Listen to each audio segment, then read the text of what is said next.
Income tax. Dining table, सुबह का वक्त। सविता जी नाश्ता परोस रही हैं। राजेश जी अखबार पढ़ रहे हैं। सारिका अपनी प्लेट में ब्रेड जैम रखते हुए कहती है, पापा बोलो। पापा वो मुझे थोड़े से पैसे चाहिए थे। राजेश जी अखबार से नजरें उठाते हुए कहते हैं, फिर पैसे? अभी तो महीने की शुरुआत हुई है, पॉकेट मनी कहाँ गई? वो इस बार ना खर्चा थोड़ा ज़्यादा हो गया। क्या खर्चा हो गया भाई? मैंने तुम्हें पूरे 2,000 रुपये दे थे, इतने पैसे कहाँ खर्च कर दिए? पापा आजकल ज़माना बदल गया है, 2,000 रुपये में क्या होता है।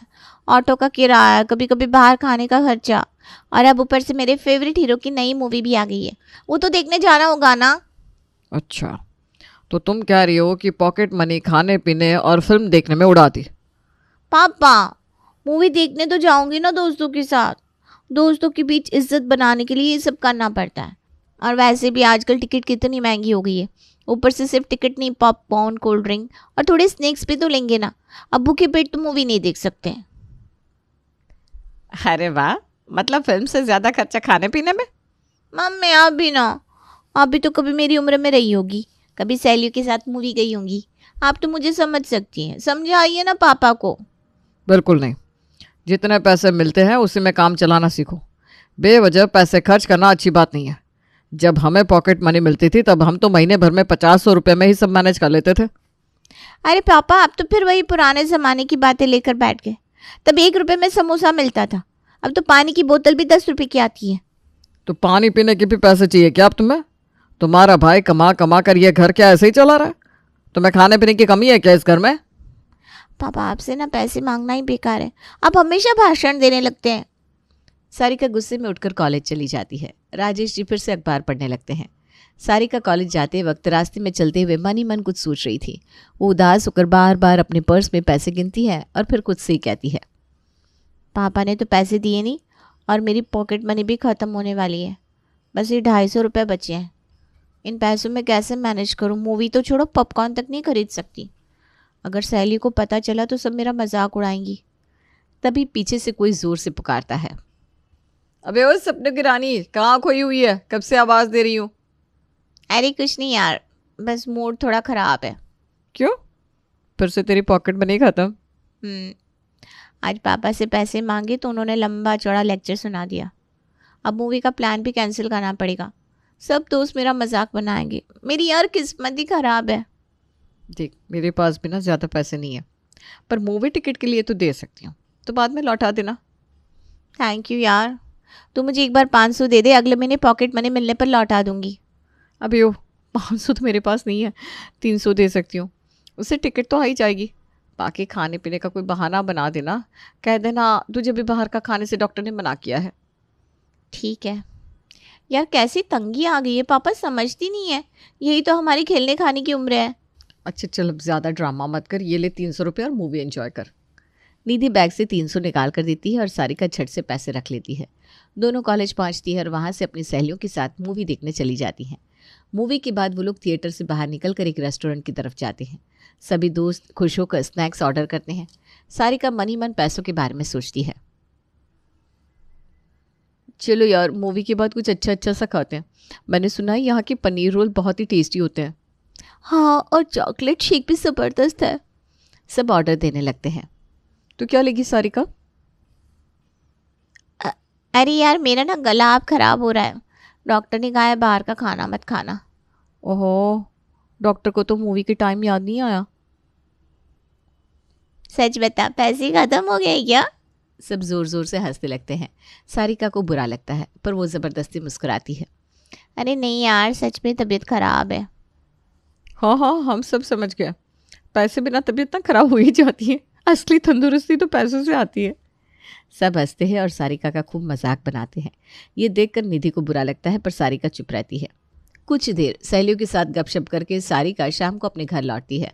घर आते ही वो निढाल होकर सोफे पर बैठ जाती है और अपनी भाभी को आवाज़ लगाती है, भाभी एक गिलास पानी देना, बहुत प्यास लगी है। भाभी रश्मि किचन से पानी लेकर आती है और मुस्कुराते हुए सारिका को पकड़ाती है।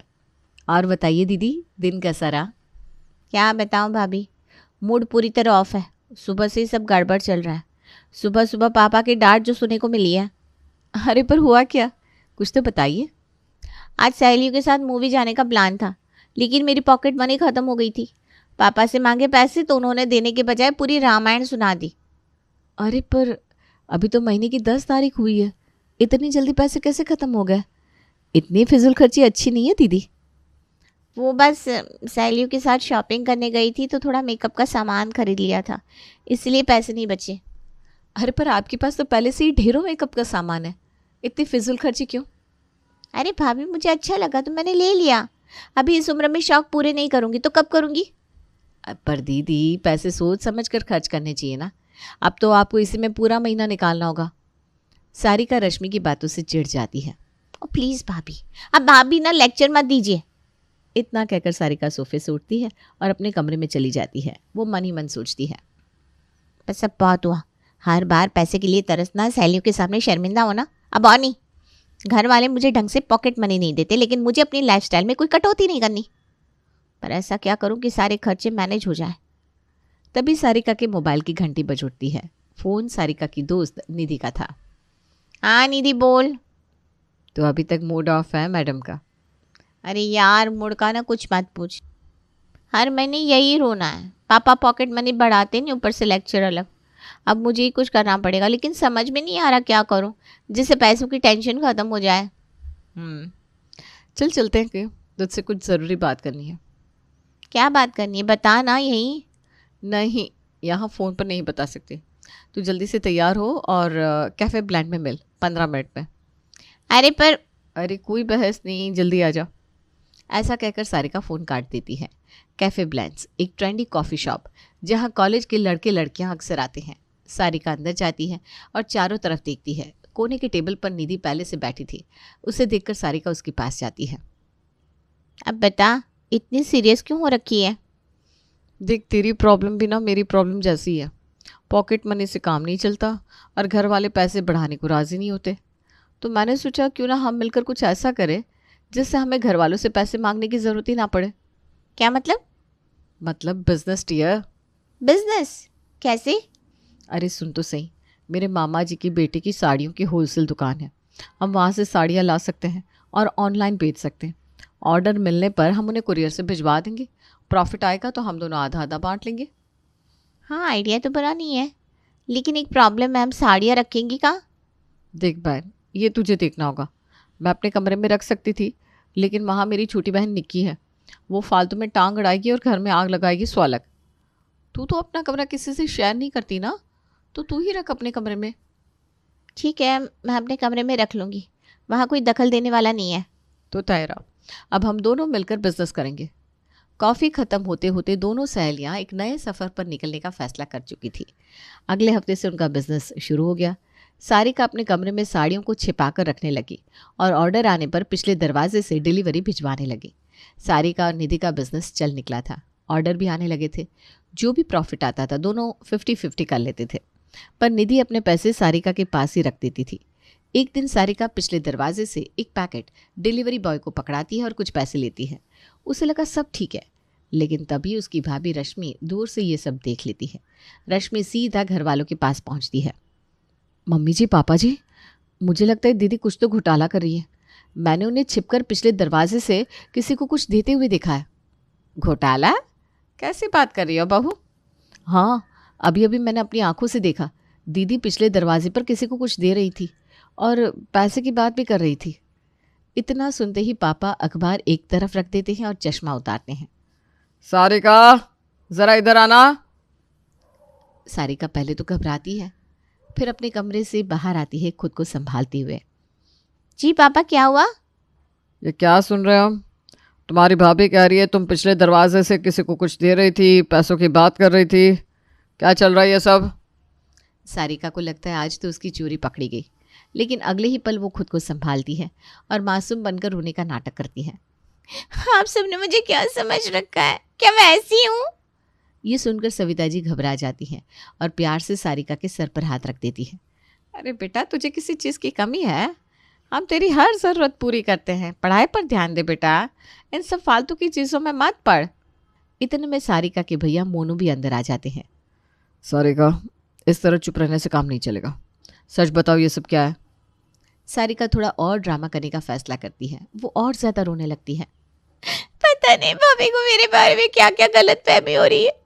अगर उन्हें कुछ शक था तो मुझसे पूछ सकती थी, लेकिन नहीं, उन्होंने तो यहाँ पूरा तमाशा खड़ा कर दिया। सारिका थोड़ा रुकती है, फिर तुरंत नया झूठ गढ़ती है और रोते हुए कहती है, मैंने बस कुछ किताबें मंगवाई थी पर वो गलत आ गई थी, तो मैं उसे रिटर्न कर रही थी और भाभी ने देख लिया तो उन्हें कुछ और ही लग गया। सच में? सिर्फ किताबें? हाँ पापा, सच में। और अगर आपको यकीन नहीं तो मैं गोलू और मुन्नी की कसम भी खा सकती हूँ। ये सुनते ही घर वाले थोड़ा शांत हो जाते हैं। सविता उसे गले से लगाकर चुप कराने लगती है। अरे पगली, चुप हो जा, हमें तुझ पर पूरा भरोसा है। पापा भी थोड़े सहज जाते हैं और भाभी को घूर कर देखते हैं। बहू, अगली बार बिना पूरी बात जाने कोई इल्ज़ाम मत लगाना। रश्मि मुंह बना लेती है, लेकिन अब कुछ नहीं बोल पाती। सारिका अपने मन में राहत की सांस लेती है। थैंक गॉड, आज तो बच गई मैं। सारिका की एक्टिंग ने फिर से सब कुछ चकमा दे दिया था। घर वालों को भरोसा हो गया था कि उसने कुछ गलत नहीं किया। अब सारिका निधि के साथ आराम से बिजनेस करने लगी थी और प्रॉफिट भी अच्छी होने लगी थी। अब तो सारिका के खर्च भी बढ़ गए थे। वो खूब शॉपिंग करती, मूवी देखने जाती, सहेलियों के सामने अपनी शान दिखाती। एक दिन, गोलू मुन्नी, आज हम लोग बाहर पिज्ज़ा खाने चलेंगे, ठीक है? वाह बुआ, आप कितनी अच्छी हो। आई लव यू बुआ। आई लव यू टू बुआ, बहुत मज़ा आएगा आज। एक बात बताइए दीदी, ये इतने खर्चे जो आजकल आप कर रही हैं, इतने पैसे कहाँ से आ रहे हैं? ये सब तो मैंने अपनी पॉकेट मनी बचा बचा कर की है। अच्छा, मतलब आखिर आपको अकल आ ही गई कि पैसे बचाने से इंसान क्या कुछ नहीं कर सकता। जी भाभी, पापा की डांट ने बहुत कुछ सिखा दिया है मुझे। ऐसे ही सारिका के दिन मज़े से कट रहे थे। सारिका अपनी सहेलियों के साथ ब्रांडेड स्टोर्स में जाती और हाथ में ढेर सारी शॉपिंग बैग्स लेकर लौटती। अरे वाह, आज तो खूब खरीदारी हो रही है। लगता है बिजनेस अच्छा चल रहा है। बस यार, थोड़ा बहुत सेविंग कर ली थी तो अब खर्च कर रही हूँ। वाह, और हम लोग अब भी पापा से पॉकेट मनी के लिए लड़ रहे हैं। इसीलिए तो कहते हैं कुछ अपना खुद का करना चाहिए। ऐसे ही सारिका शॉपिंग करके और सहेलियों के सामने अपनी शेखी बगार कर घर आती है। तभी भाभी उसे देखकर कहती है, अरे दीदी, लगता है इस महीने पापा ने पॉकेट मनी डबल कर दी। अरे भाभी, पॉकेट मनी सेव की थी, बताया तो था आपको। अब बस उसका फ़ायदा मिल रहा है। रश्मि मन ही मन सोचती है कुछ तो गड़बड़ है। घर में धीरे धीरे सबको लगने लगा कि सारिका के खर्चे अचानक बढ़ गए हैं, लेकिन कोई कुछ समझ नहीं पा रहा था। तभी अगले दिन कुछ ऐसा हुआ जिससे सबके होश उड़ गए। सुबह के वक्त पूरा परिवार नाश्ते के टेबल पर बैठा था। मोनू अपने फ़ोन में बिजनेस से जुड़े कुछ पेमेंट्स चेक कर रहा था। तभी अचानक दरवाजे पर ज़ोर ज़ोर से दस्तक होती है। रश्मि, ज़रा देखो दरवाजे पर कौन है। रश्मि दरवाज़ा खोलती है और 4-5 अफसर अंदर आते हैं। जी, हम इनकम टैक्स डिपार्टमेंट से हैं। आप में से मोनू कौन है? हमें उनसे बात करनी है। ये सुनते ही घर वाले चौंक जाते हैं और मोनू का चेहरा सफ़ेद पड़ जाता है। मोनू, इनकम टैक्स क्या कर दिया तूने? मोनू हकलाते हुए कहता है, अब मैंने कुछ नहीं किया। अफसर मोनू के सामने कुर्सी खींचकर बैठते हैं। एक अफसर अपनी फाइल खोलता है। हमें इन्फॉर्मेशन मिली है कि इस घर में गैर कानूनी तरीके से इनकम हो रही है और टैक्स की चोरी की जा रही है। रश्मि टेंशन में मोनू को घूरती है। अजी, ये क्या कर दिया आपने? मोनू हड़बड़ा जाता है। डर के मारे उसकी हालत ख़राब हो जाती है। अरे मैंने कुछ नहीं किया भाई, मैं तो एक छोटा सा बिजनेस करता हूँ। तभी एक अफसर मोनू की जेब से फ़ोन निकालता है। उसमें ढेर सारे पैसों के ट्रांजैक्शंस होते हैं। सब घर वाले हैरानी से उसे देखते हैं। हे भगवान, बेटा तू टैक्स की चोरी करता था? अरे नहीं मम्मी, ये तो मेरा बिजनेस अकाउंट है। अफसर मोनू को घूरते हैं और सख्त आवाज़ में पूछते हैं, फिर ये 2 लाख रुपए किसके अकाउंट में ट्रांसफ़र हुए? मोनू एकदम डर जाता है। उसे कुछ समझ में नहीं आता। तभी एक और अफसर पूरे घर की सख्ती से तलाशी लेना शुरू करते हैं। पूरे घर में उन्हें कहीं कुछ भी गैर कानूनी नहीं मिलता। पर तभी तलाशी लेते लेते अफसरों की नज़र सारिका के कमरे की अलमारी पर पड़ती है। एक अफसर अलमारी खोलता है तो अंदर ढेर सारी महंगी साड़ियाँ और पैसे देखकर सबकी आंखें फटी रह जाती हैं। अरे ये क्या है? लाखों की साड़ियाँ, इतने पैसे? मोनू जी, ये सब कहाँ से आया? घर वाले फिर से मोनू की तरफ घुरते हैं। राजेश जी गुस्से में खड़े हो जाते हैं। पता मोनू, ये सब क्या है?